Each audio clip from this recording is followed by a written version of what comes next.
Welcome to Savitribai Phule Shikshan Prasarak Mandal, Renuka Junior College. Myself Utikar R.A. I am the staff of 12th Biology. Today we are going to start the lecture number 3 about the topic reproduction. So let's get started. In this section, we are going to take a look at microsporogenesis. Microsporogenesis is very important point. They can be asked you for 3 marks. सो मायक्रोस्पोरोजेनेसिस काय आहे, कसं होतं, हे सगळं आजच्या लेक्चरमध्ये आपल्याला बघायचं आहे. So let's get started about the microsporogenesis. Each microspore mother cell divides meiotically to form tetrad of haploid microspore, that is pollen grains. Means what? In microsporogenesis we are going to study about the production of pollen grains. So first of all we are going to study about the structure of microspore. So this is the basic diagram of microspore structure that we are going to study. So let's see what do you mean by microspore. Before that, come towards the diagram. It is very important to know the diagram. So let's see about the diagram A. This is the basic structure of our pollen grain. Our pollen grain contain intine, exine and cytoplasm. Outer covering is said to be exine. Internal covering is said to be the intine. In that there is a nucleus and the cytoplasm content. So this is the basic diagram of about our pollen grain.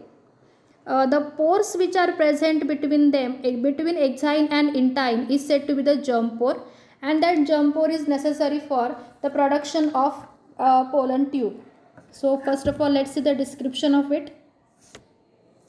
Structure of microspore. Typical pollen grain is a non-motile, haploid, unicellular body with single nucleus. This is the physical appearance or physical characters about the pollen grain, that it is a non-motile. They are not able to move. Their haploid means half set of chromosome is there, only N. Unicellular body means a single cell organism with single nucleus. It is surrounded by two layered wall called as a sporoderm. So exine and intine are combinedly said to be the sporoderm. The outer layer, exine, is thick and made up of complex non-biodegradable substance called sporopollenin. So the composition of exine is a sporopollenin. It is a non-biodegradable. What do you mean by non-biodegradable? They cannot be degraded out. They remain as it is. Therefore it is a exine is said to be a thick and a complex molecule. In exam they can be asked you about write the difference between exine and intine. So this point is very important about this.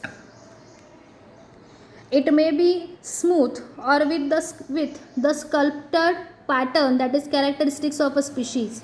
It is resistant to chemicals. At some places exine is very thin, showing thin areas known as a germ pores. So exine is very hard, very tough and very rigid covering of our pollen grain. Why it is a hard, tough and rigid? For the protection of our pollen grain. Okay. These are meant for growth of emerging pollen tubes during germination of pollen grains. The inner wall layer, intine, is consist of cellulose and pectin. So the next point about the exine and intine is they have a pore like structure, and that pores are said to be germ pore. Germ pore is necessary for the emerging out of our pollen tube. Pollen tube जेव्हा तयार होणार आहे तेव्हा pollen ट्यूबला direction मिळण्यासाठी आणि तिने enter होण्यासाठी एक स्मॉल पोर लागतो, आणि त्या पोरलाच आपण जर्म पोर असं म्हणणार आहोत. During germination process, germ pore is very very important. Exine is completed, germ pore is completed. Come towards the intine portion. So the inner wall layer, intine, is consisting of cellulose and pectin. So the composition of intine is cellulose and pectin. And about the exine, it is a non-biodegradable substance called as a sporopollenin. ह्याच्यामध्ये confuse व्हायचं नाही आहे. हे points तुमच्या आन्सरमध्ये येणं अतिशय must आहे. Come towards the next one. Today we are going to start about the development of male gametophyte. Let's see how the male gametophyte is going to be formed. Pollen grain marks the beginning of male gametophytes.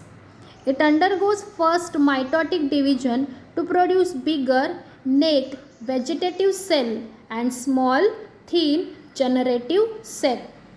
So whenever development of male gametophyte will be there, there are two types of cells. The first cell is a big one. That big cell is said to be vegetative cell, and second cell is a small and thin walled. Small and thin walled. We call it as a generative cell. The vegetative cell is rich in food and having irregular shaped nucleus. The generative cell float in the cytoplasm of a vegetative cell. Means what? Whatever pollen grain we have, that pollen grain contain exine, intine, nucleus and cytoplasm. Okay. Whenever first mitosis process will be there, then there is a production of two cells inside our body or inside that pollen grain. One bigger cell is said to be the vegetative cell. Vegetative cell is responsible for providing nourishment, and one small cell is going to be produced inside that vegetative cell. Then we called it as a generative cell. See figure B. In figure B, there is a production of generative cells and vegetative cell is bigger one, then and nucleus is separated. Nucleus is present inside it. Okay, come towards the C diagram. Now the C diagram contain vegetative cell, generative cell and germ pore. Okay, so generative cell is going to be start dividing now. It increasing in its size, but our vegetative cell remains as it is. Come towards the D diagram. In D diagram, the generative cell creates the generative cell creates two nucleuses, but they are separated. Okay, they are not going to be attached with each other. Come towards the E diagram. The two nucleuses are going to be formed as a male gametophyte. Okay. So first of all, pollen grain is there. That pollen grain undergo the mitosis process and create vegetative cell and generative cell. Generative cell going to be divide and redivide to create two nucleuses in them, and that two nucleuses are said to be the male gametophyte. Come towards the F diagram. Now from one germ pore, there is an enlargement of one tube-like structure, and that tube-like structure is said to be a pollen tube, and that pollen tube contain two nucleuses and combinedly and one nucleus separately. That two nucleuses combinedly are said to be male gametophyte, and a single nucleus is said to be a tube nucleus. Means what? In pollen grain there are three nucleuses. Out of them, two are male gametophyte and one is a tube nucleus. This tube nucleus is also very important, and male gametophyte nucleus is also very important. The second mitotic division is concerned with generative cell only and give rise to two non-motile male gametes. हे आपण discuss केलं आधी. The mitotic division of generative cell takes place either in pollen grain or in the pollen tube. The pollen grains are shed from the anther.